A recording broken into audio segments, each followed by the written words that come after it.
Simple and టేస్టీగా ఎవరైనా చేసుకునేలా 10 నిమిషాల్లో అయిపోయే ఎగ్ ఫ్రైడ్ రైస్ ని ఎలా చేయాలో చూసేద్దామా. ఇది కూడా చైనీస్ స్టైల్లో.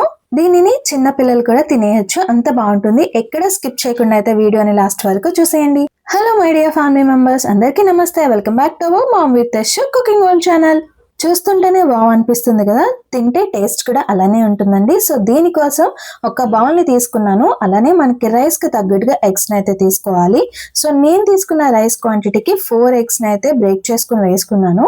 సో వీటిని ఇప్పుడు మంచిగా బీట్ చేసేసుకుని దీనిని అయితే పక్కన పెట్టేసుకుంటున్నాను. ఇప్పుడు స్టవ్ ఆన్ చేసుకోవాలి. మనం చైనీస్ ఫ్రైడ్ రైస్ చేసుకుంటున్నాం కాబట్టి సో ఐరన్ కడాయిని ప్రిఫర్ చేయాలి. ఇందులో ఫ్రైడ్ రైస్, మంచూరియా ఇలాంటివి చేస్తే ఆ టేస్ట్ అనేది చాలా బాగుంటుంది. సో అందుకని నేను కడాయిని అయితే పెట్టేసుకున్నాను. దీంట్లో ఆయిల్ అనేది ఇన్స్టెంట్ గా వేసుకుంటూ ఉండాలి. సో అందుకోసం 3 స్పూన్స్ కడాయికి అంతా అయ్యేలా నేను ఆయిల్ అయితే వేసుకున్నాను.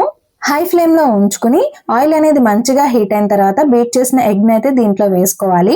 ఎగ్ అనేది హాఫ్ బాయిల్డ్ అయితే సరిపోతుందండి, హెవీగా బాయిల్ అయితే అవ్వకూడదు.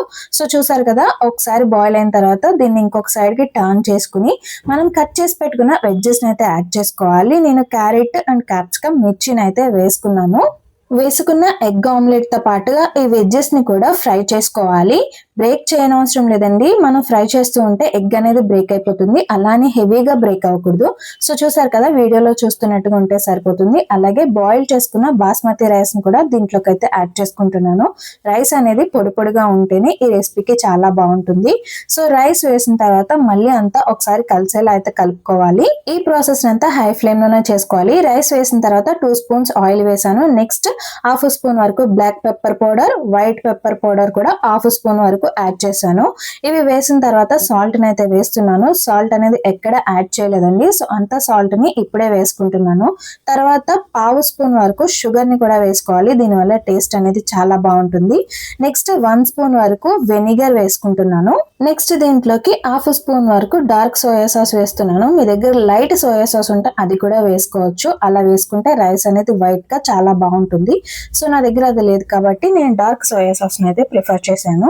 ఇదంతా వేసుకున్న తర్వాత ఒకసారి రైస్ ని అయితే మంచిగా కలుపుకోవాలి. రైస్ అనేది ఎక్కడ బ్రేక్ అవ్వకుండా కలుపుకుంటూ ఉండాలి. ఫైనల్ గా దీంట్లోకి కట్ చేసి పెట్టుకున్న స్ప్రింగ్ ఆనియన్స్ ని కూడా యాడ్ చేసుకుంటున్నాను. దీనివల్ల చూడడానికి చాలా బాగుంటుంది. ఈ స్ప్రింగ్ ఆనియన్స్ అనేవి తినేటప్పుడు మంచిగా జ్యూసీగా అయితే తగులుతూ ఉంటాయి. సో ఆ టేస్ట్ అనేది చెప్పనవసరం లేదు, చాలా బాగుంటుందండి. ఇంతేనండి, చాలా సింపుల్ అండ్ టేస్టీగా 10 నిమిషాల్లో అయిపోయే ఎగ్ ఫ్రైడ్ రైస్. చూసారు కదా, చాలా బాగుంది టేస్ట్ అనేది. తప్పకుండా ట్రై చేయండి. నేను చేసిన ఈ రెసిపీ మీకు ఎలా అనిపించింది, అలానే మీరు చేస్తే ఎలా వచ్చింది అనేది కూడా కామెంట్ చేయండి. ఫ్రెండ్స్ అండ్ ఫ్యామిలీ మెంబర్స్ కూడా షేర్ చేసి నా వీడియోకి ఒక లైక్, కామెంట్ అలానే హై పాయింట్స్ కూడా ఇస్తారని అయితే కోరుకుంటున్నాను. ఇలాంటి మరిన్ని రెసిపీస్ కోసం నా ఛానల్ అయితే ఫాలో చేసేయండి. Thank you for watching.